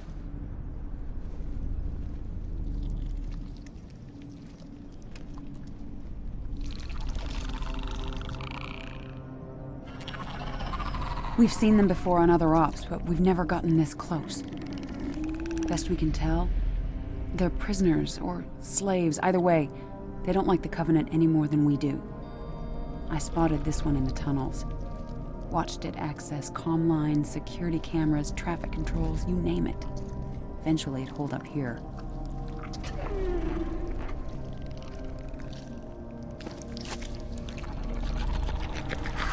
Oni calls them engineers. Believes they're some sort of biological supercomputers. If I'm right, this one has taken the superintendent's data and combined it with its own. Everything we want to know about the Covenant, what they're looking for into the city, is right in here.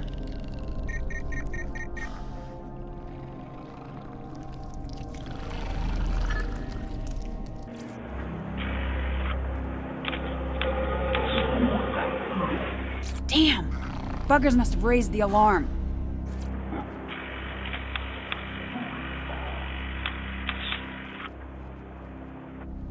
Buck! Veronica? Where the hell are you? Data center, but we're coming out. We? No time to explain, but do not, I repeat, do not shoot anything pink. Whatever you say, just come on! Those brutes are here for the engineer. They'll kill it if they get the chance. You, stay behind me, okay?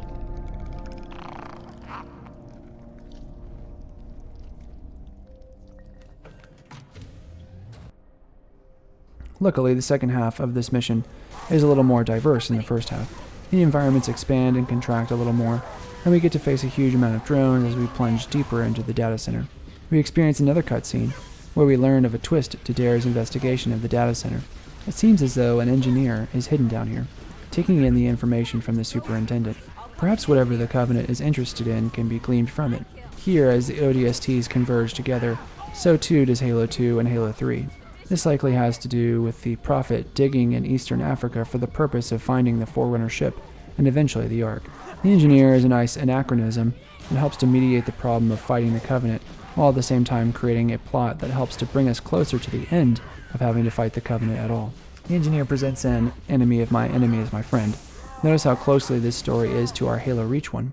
A group of highly trained soldiers fights off a Covenant invasion, only to get introduced to a secret mission that only one of the group knows. The characters go deep underground to recover the artifact, either an engineer or Cortana, and then bring it back up to the surface to rescue it before it is too late. In both cases, the story is an attempt to bridge the game to another game in the lore. The desperation of Bungie to tie all its bows together ends up placing the story into maudlin territory. At the end of the day, Bungie loses both scenarios. More believable objectives like destroying anti-air turrets end up feeling like homework, but larger big story developments end up feeling cheap or derivative. By these last two games, we have to give in to the idea that the games have really exhausted their ability to tell a story big enough for the combat they wanted to have. The switch to the Destiny intellectual property is an attempt to create narrative experiences in a new world with the player, where the player only works to push the story in very small and focused ways, which is why agency has been lowered for the player. The final cutscene with Buck and Dare is the kind of action-adventure schlock that we've seen before, and I've spoken enough about this smarmy attitude, so I'll let it pass.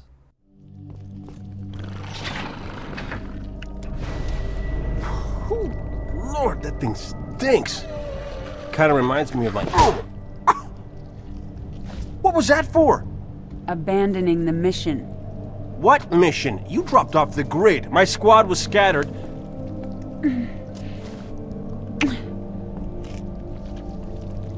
And that? For coming back.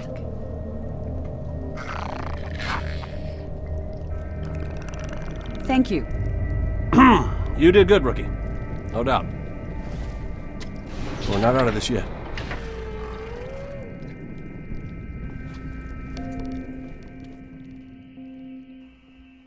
I had hinted at the possibility for a land escort mission for the purposes of foreshadowing it here. Coastal Highway is the highest community-ranked mission in ODST at an S. There are no S+ levels in Halo ODST, if you must know.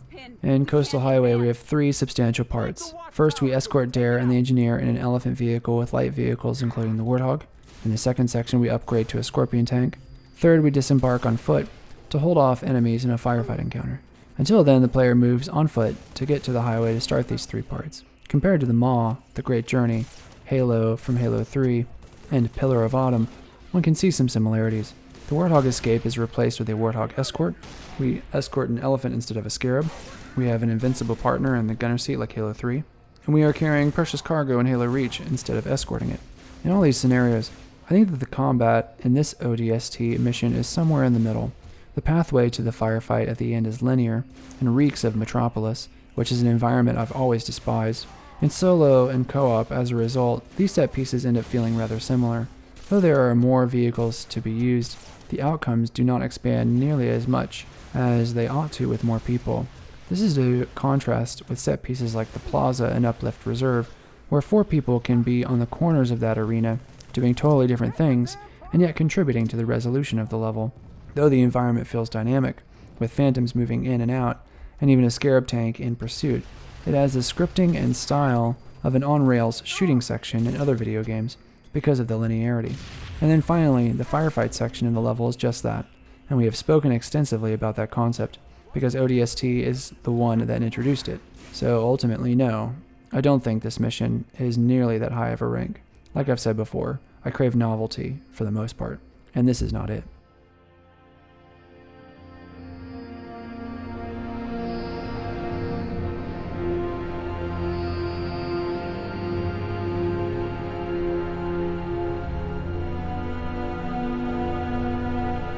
When did this happen? They started showing up right before I went underground. And you waited until now to tell me that. Oh, I'm sorry. I was a little busy making sure perfume over here didn't take around and blow us all up. Eddie Buck, always thinking with his gun. You haven't changed one bit. Me? What about you? Oh, so full of big Oni secrets, couldn't even give a guy a yes or no answer. That's not fair. Oh, you got that right. I never thought I'd see you again. Yeah? Well, here I am. We need to move, now. Were you too busy to plan our exit? I stole a Phantom, yes, thank you. I hid it in the shipyards down the highway. But I only have room for 2, so that thing's gonna have to sit in your lap. The engineer, where did it go?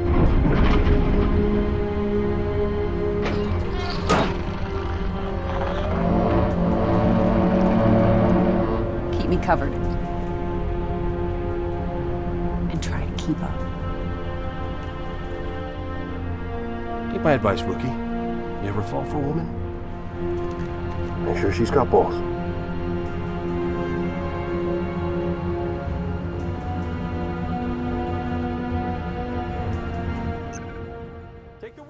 In these vehicle sections on the way to the final firefight set piece, you're going to see some pretty cowardly behavior from me as I hide behind and around the elephant. Long story short, I have a feeling that these vehicle sections had not taken into account solo play on higher difficulties during testing. Although Buck is a distinguished soldier, his problems with accuracy are the same as the AI from Uplift Reserve, and demand a human gunner as a replacement in the form of co-op. In this section, the player is the only person with offensive capabilities, and Buck's task switching just isn't enough to compensate for the sheer amount of enemies on screen, not to mention their variety. Here I think we can see a sort of tearing apart of the seams between single player and co-op. Although in co-op, these sections may be a bombastic and energizing conclusion to the ODST story, in single player, the player has to rely on Buck, who can be slow and frustrating. And in the context of an open layout like these highways, while it is beneficial for 4 players to have their own space, it can make a player vulnerable most of the time. With these combinations in mind, this is why I hide behind the elephant. It is able to pull the attention of the enemy, but also provides the only steadfast cover. Here we can also see why the Scorpion has seen an increase in its top speed for ODST. These sections need a brisk pace in order not only to keep up with the elephant, but to also build momentum that older and slower versions of the Scorpion simply cannot account for. With that out of the way, while the gameplay is running, I'd like to wrap up my commentary for ODST. When I started this commentary script and began playing ODST, I had a strange reverence for the title, and when I try to think of why, I suppose it came down to the fact that I had played this one the least. Revisiting the levels, I was surprised. I'd forgotten the levels existed.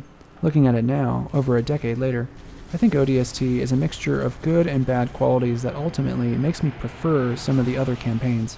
Structurally, I enjoyed the idea of piecing together the campaign, but over time, the night Mombasa streets have less to offer. It was the first foray into open worlds for Bungie, but I can see now that Bungie took a long time to discover what to do with them. Seeing Destiny now with its anemic patrol areas, we can see those problems occur here in ODST. Eventually, after a long time, Bungie would discover how to create events, make dungeons, and make replayable sections of these zones important for the game. Unlike ODST, Destiny would place their missions on a map, rather than diegetically in the zones like ODST, which I think was a missed opportunity. I'm not saying it would have been easy to implement, as players would have hated traversing the patrol zone over and over to reach different missions, but it could have been done in a way, like other open worlds, where players felt like they lived in the world as well. As we can see with the narrative, Bungie has begun to repeat itself narratively. The benefit of ODST is at least its ability to start with the soldiers together, break off into several side plots, and then come together, which really helps to flow the campaign as a whole. There is an added weight of gravitas to the Data Hive and Coastal Highway missions when it all comes together, both Romeo and Buck, and Dutch and Mickey, as well as the Rookie and Dare, even if the mechanics of the final levels are not able to equal that. As far as I can tell, some people claim that ODST is their favorite of the series. I think the ODST aesthetic, combined with the story structure, as well as the tone and atmosphere of the night sequences, are probably the reasons they would give, were I to ask. Visually, the game manages to convey that narrative arc with a journey from morning to night to morning again. But one aspect of the visual design that I do not like, and did not mention until now, is a muted color palette. In order to make ODST distinct from Halo 3, Bungie once again altered the colors into a more beige and brown perspective, coupled with the great saturated Halo 3 color grading and design, and the end result is not pretty. The contrasts are a little too intense, which washes out what used to be beautiful. What will really become apparent, if it hasn't already, is that mechanically, the games began to sink into themselves. This is the section with the tank. This is the section with the Warthog. In Halo 3, Bungie was able to really blend several ideas from Halo 1 and 2 together into new remixed levels that I think hold up to this day. But ODST, in trying to narrow their focus, created a game that felt weirdly off balance. The examples I used to back that up are Uplift Reserve, Kinzingo Boulevard, and some of the firefight modes, where the density of encounters like we came to expect in Halo 3 were packed too tightly in ODST. This would largely be resolved in Halo Reach. I started with the notion that, of the 3 games that offer 4-player co-op, this is the best one. But now, at the end of it all, I'm not sure if I can really back that up.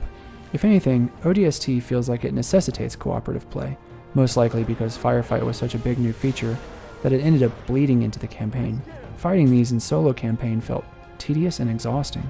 Necessitating co-op in my mind is not necessarily a good thing.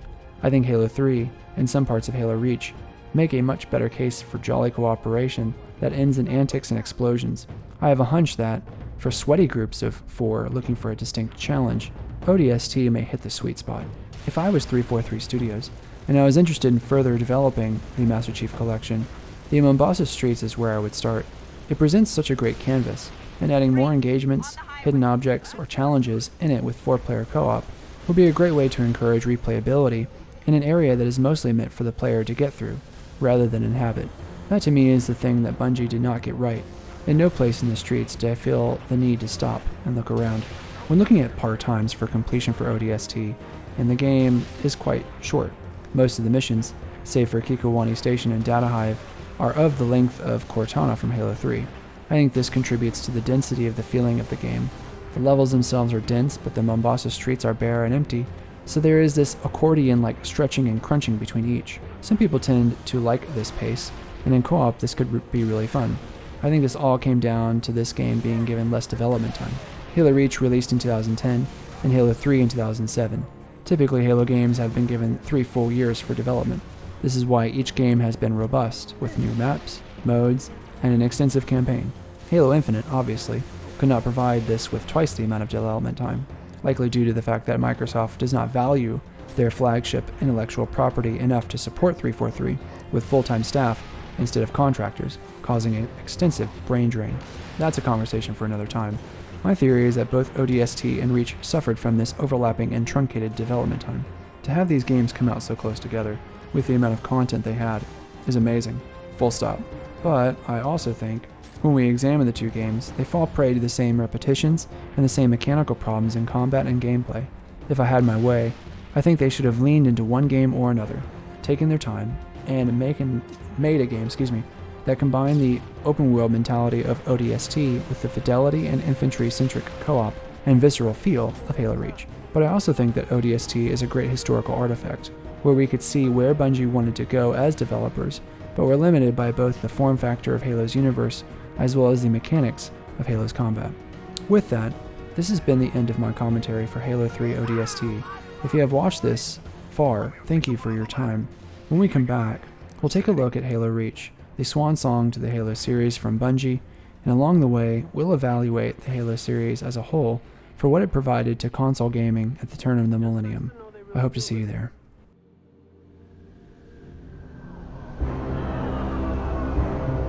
That thing safe? Long as it don't get hit.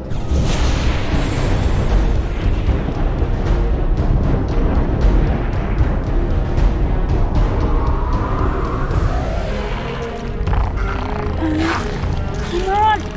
Damn it! Move! Oh, nuts.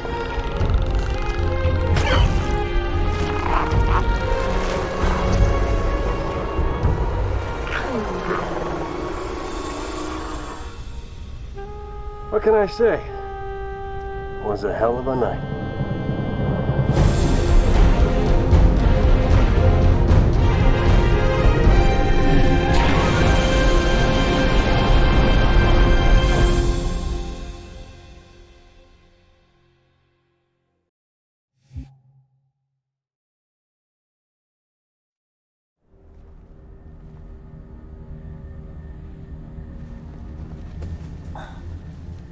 Easy does it.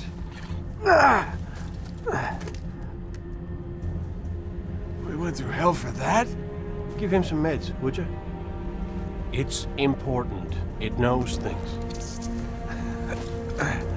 Heck, honey. I wasn't talking about the alien. Mickey, I'm sending you a very special co-pilot. Oh, come on! I don't want one of those things in here. It won't bite, and unlike you, it knows what to tell those cruisers to keep them off our tail. I think they're too busy to care. Looks like they found what they're looking for. What about you? What about us? Win this war? Then ask me that again.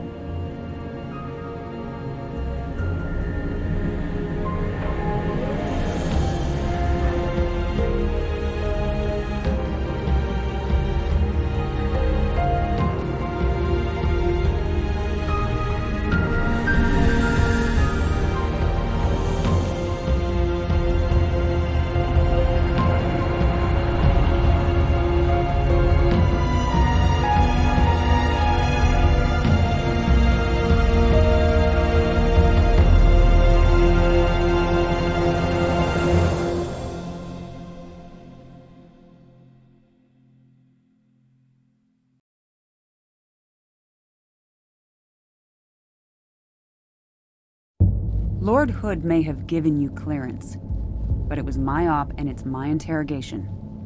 We only captured one. It's very delicate. Don't worry.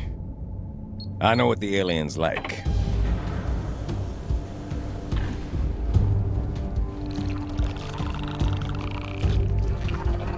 It has access to the Covenant BattleNet? Limited, but yes. We're not entirely sure how it manages a remote connection to the... What? Whoa, stand down, stand down! Sergeant Major, please. It's extremely flammable. The brutes. The bastards who put bombs on your buddies and killed millions of my people. They're digging a mighty big hole. You're gonna tell me exactly what they're looking for, and then you're gonna help me stop them.